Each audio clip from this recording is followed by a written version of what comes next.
Las lecturas del día de hoy son las de esta solemnidad de la Natividad del Señor. Elegí como lema para nuestra meditación este texto tomado de Lucas. Hoy les ha nacido un Salvador, que es el Mesías, el Señor. La primera lectura que vamos a escuchar está tomada del profeta Isaías, del primer Isaías, el más antiguo. Ya hemos dicho varias veces que escribe aproximadamente 700 años antes de la venida del Señor. Como todos los profetas, escribe en un momento de dificultad para su pueblo. Recordemos que los profetas transmiten el mensaje de Dios, cómo ve Dios el mundo, y podríamos decir que la palabra de vida que Dios da sobre el mundo. Acaba de caer, destruido el reino del norte, en manos de Asiria, y en Judea, el reino del sur, pues están con miedo. Y Dios envía a Isaías para llevarles esperanza. Hemos dicho también en otras ocasiones que es el profeta del consuelo. Tan es así que en el texto que vamos a leer es un fragmento de lo que se conoce como la profecía mesiánica. En este momento de la historia de Israel es cuando surge la esperanza en el Mesías, cuando parece que todo es oscuro, que el peligro y la destrucción es inminente. Dios envía este mensaje de esperanza. El que va a llegar, esta esperanza, que describe como una luz, iluminará al pueblo que camina en tinieblas, es decir, que no sabe en qué dirección se está moviendo y que duda y que no sabe, no se siente seguro como para dirigirse hacia Dios y hacia la vida plena que todos anhelamos. No saben cómo. Esta luz que llega va a implicar, se va a traducir en ser liberados de un pesado yugo, de una barra que oprimía sus hombros y del cetro del tirano, es decir, del poder del tirano. Termina profetizando Isaías que esa luz de la que habla es un niño. Esa luz es una persona, un niño que nos ha nacido. Me encanta esa expresión que subraya que es para nosotros. Nos ha nacido, no ha nacido en general, sino nos ha nacido. Un hijo que se nos ha dado. Esa intimidad y profunda cercanía de la relación de Dios con nosotros. Recibe títulos que describen su misión, ¿no? Consejero admirable, Dios poderoso, Padre sempiterno, Príncipe de la paz.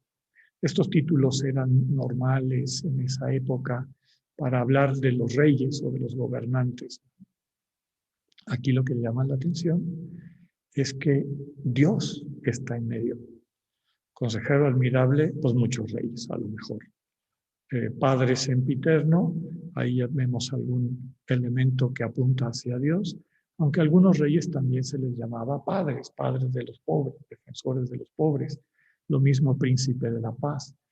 Pero ahí está Dios poderoso, en este niño que se nos da, en este hijo que nos nace, Dios se nos entrega.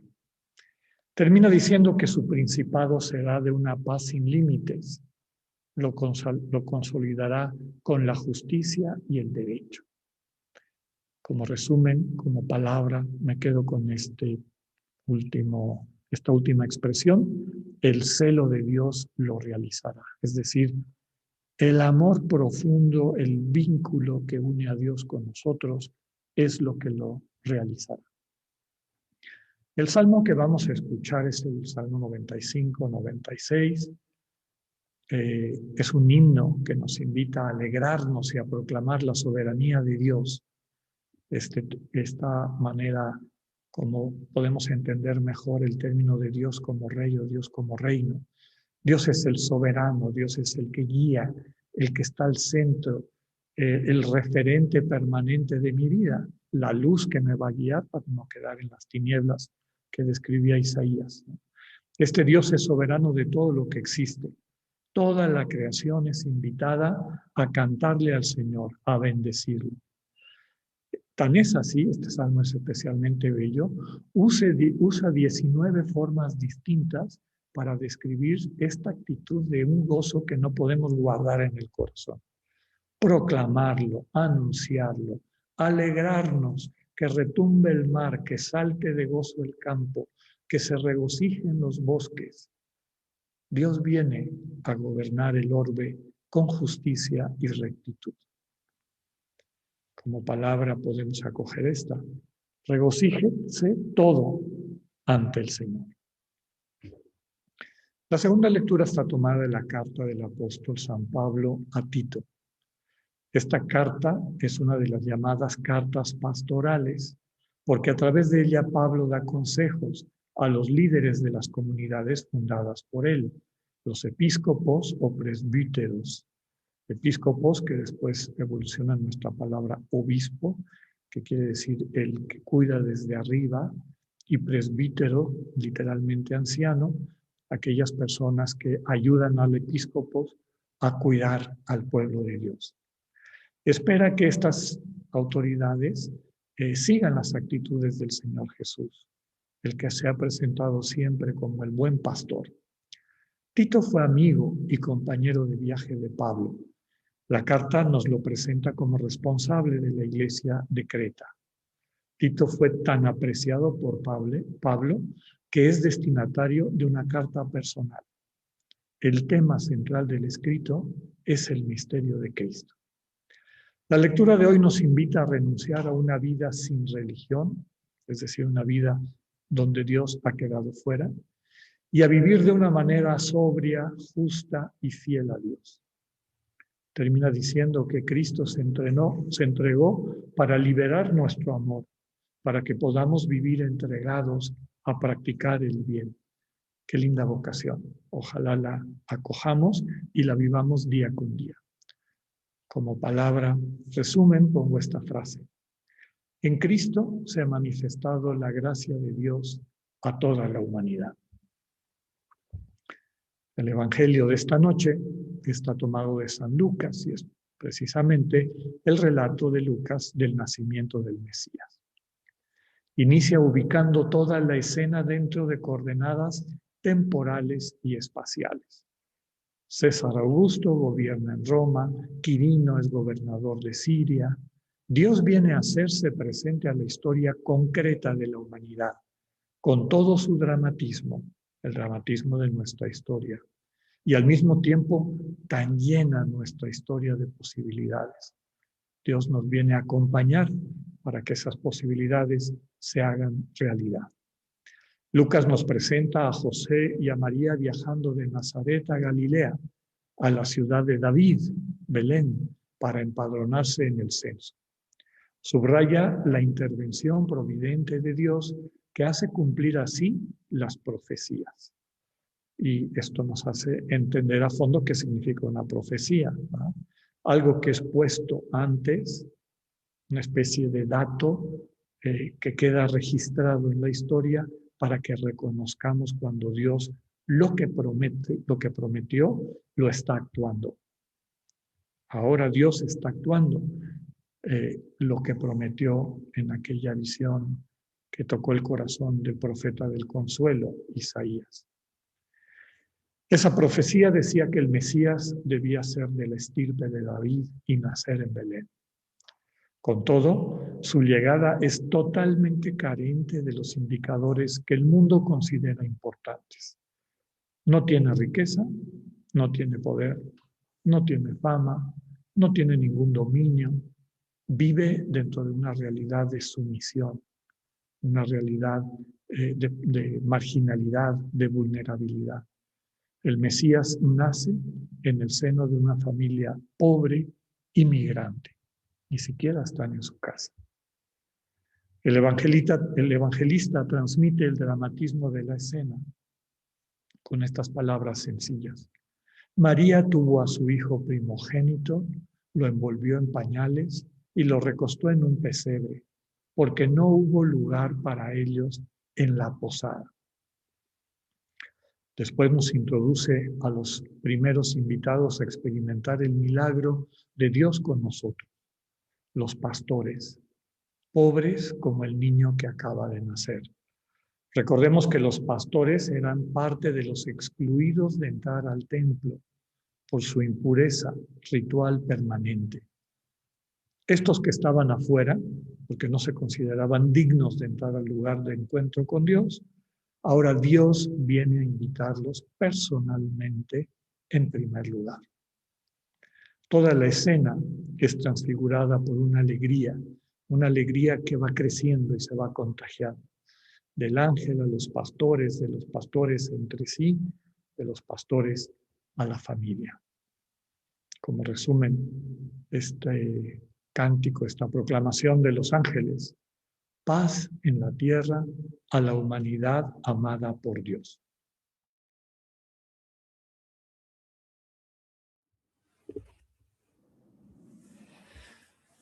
Yo creo que a todos nosotros desde pequeños,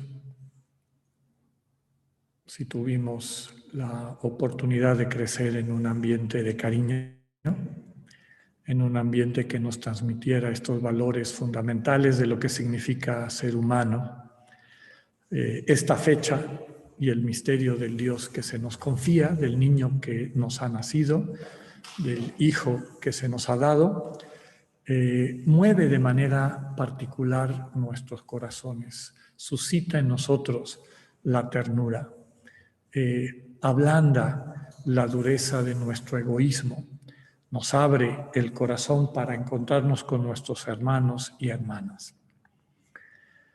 En esta realidad aparentemente paradójica, como el Hijo de Dios nace en una familia marginal, en un pueblito marginal, de una provincia marginal del imperio, ¿no? O sea, en la orilla de la orilla de la orilla.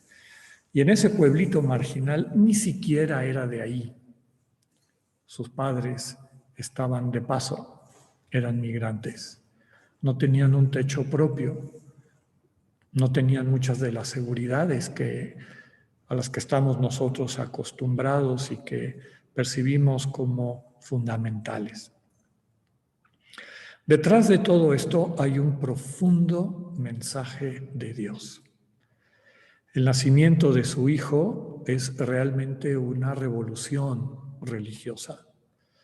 Hasta entonces las imágenes de Dios siempre habían estado vinculadas a lo que el mundo entiende como poder, a lo que el mundo entiende como importante, que decíamos al inicio, ¿no? Fuerza, capacidad de imponer tu voluntad, control de todo, manejo de las circunstancias de acuerdo al propio interés, en fin. La humanidad estaba madura, como dice el mismo texto, llegada a la plenitud de los tiempos, cuando la humanidad había dejado o iba dejando atrás su infancia. Recordemos cómo nos hablaban nuestros padres cuando éramos pequeñitos. Tiene un cierto lenguaje, una manera de comunicarnos con los niños. Cómo nos hablan nuestros padres cuando ya podemos sentarnos como amigos, desde luego, como sin que perdamos de vista nuestra filiación y nuestro cariño y el lugar que ocupan en nuestras vidas, pero cuando empezamos a ser tratados como adultos y cómo necesitamos en algún momento de nuestra vida ser tratados como adultos y que este último caminito, este último paso de hacernos cargo de la vida, lo podamos asumir. Si Dios o nuestros padres nos hablaran permanentemente como niños, nunca alcanzaríamos el sueño de la vida plena a la que Dios nos invita. Pensemos también cómo veíamos a nuestros padres de pequeños. Esta imagen, podemos decir, idealizada, llena de muchas proyecciones de nuestra inseguridad, que era tranquilizada en la seguridad de sentirnos en manos de personas que tenían esas características. La humanidad así se imaginaba a Dios, y la humanidad tenía necesidad de un Dios que se manifestara así o percibirlo de esa forma. Un Dios poderoso que todo lo arregla, todo lo tiene en su control, Él sabe lo que hace, etcétera, ¿no? Y nosotros, pues, confiados, tratando de ver que, o esperando que ese Dios arreglara lo que desarreglábamos y ubicara todas las cosas que desubicábamos nuevamente en su lugar. El Señor viene cuando la humanidad está madura para encontrarnos con el Dios vivo. Y el Dios vivo no es todopoderoso. El Dios vivo es poderoso en todo. Poderoso en todo porque en la realidad de nuestra cotidianidad puede hacer nuestra vida nueva.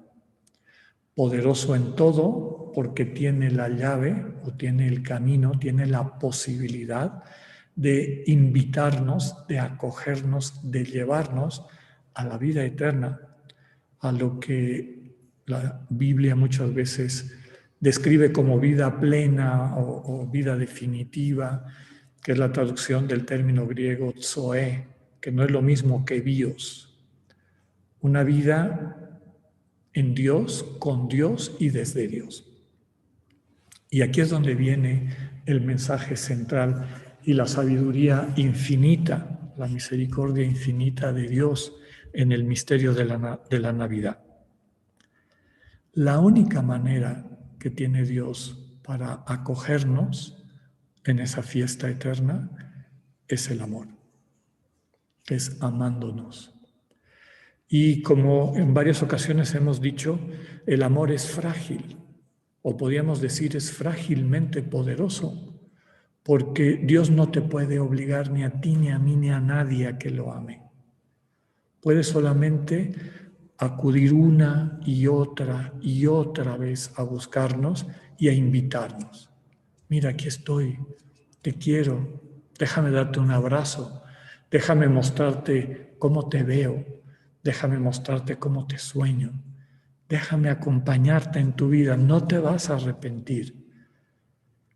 El amor solo se puede ofrecer, no se puede imponer. Y entonces el Señor utiliza en un lenguaje humano tal vez lo que más nos despierta esa ternura necesaria para acoger el amor que se ofrece y asume nuestra condición humana, entre otras cosas, para poderse poner confiadamente en nuestras manos, bajo nuestro cuidado. Hay pocas cosas que despierten una ternura más profunda en nuestro corazón que un bebito, que una bebita. Verlos así, indefensos, pequeñitos, mueve nuestro corazón, va ablandando la dureza que la vida, la cotidianidad, los golpes del entorno, las competencias, etcétera. Todas estos absurdos de un mundo que está construido sobre el ego y no sobre el amor entre personas, van dejando en nuestro corazón. El milagro de la Navidad es que quitemos un poquito del oropel y demás cosas que son lindas porque pues, nos ayudan a alegrar el corazón, pero tenemos que tener cuidado de que no sea una alegría superficial y que cuando apaguemos las luces, la alegría desaparezca. Lo que el Señor quiere es una alegría plena. Entonces, como en esta noche de Navidad, cada uno, cada una, meditemos en este Dios que se pone en tus manos, en la forma de un bebito. Contempla a ese bebito. Contempla a este Dios frágilmente poderoso. Si lo acoges así, si lo abrazas así, el amor que te va a devolver es más allá de todo lo que te puedas imaginar. Eso sí que es luz. Esa es la luz de la que sirve de símbolo todo lo que ponemos. La luz que ilumina tu vida y una luz que es para siempre. El amor del Dios que ha respetado tu libertad y que una vez más, en esta Navidad, se acerca a ti discretamente para invitarte a que te dejes abrazar, para invitarte a que dejes que fluya ese cariño que a veces lleva años guardado, a veces décadas, esa capacidad que todos tenemos de ser bendición, buena noticia, vida plena los unos para los otros. Ese es el misterio de la Navidad.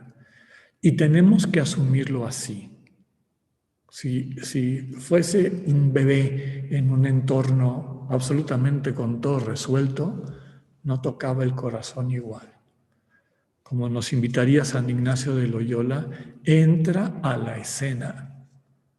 Ve a esta familia migrante, a esta familia que no tuvo un techo donde quedarse. Ve la manera como en medio de esa situación este niño viene al mundo. Percibe la fragilidad del niño y de su familia y deja que eso vaya sanando tu corazón, moviendo a tu corazón para que acojas el don de Dios. Esta luz que puede iluminar tu vida y la vida de todos aquellos que viven contigo. En la medida en que nosotros dejamos a un lado nuestros prejuicios, nuestras expectativas, lo que quisiéramos que Dios fuera, y le dejamos a Dios ser Dios, otra de las frases favoritas de San Ignacio, y recuerda que la única imagen de Dios que tenemos real es Cristo. Todo lo demás son especulaciones. El que me ve a mí, ve al Padre, dice el Señor con claridad en el Evangelio de Juan. ¿Quieres conocer a Dios en Navidad? Abraza a este niño. Abrázalo haciéndote uno con él y con su familia. En esa fragilidad, en esa necesidad, en esa vulnerabilidad. Es la llave de entrada al misterio del Dios que no es todopoderoso, pero sí es poderoso en todo. Que el Señor haga las cosas nuevas, que así sea.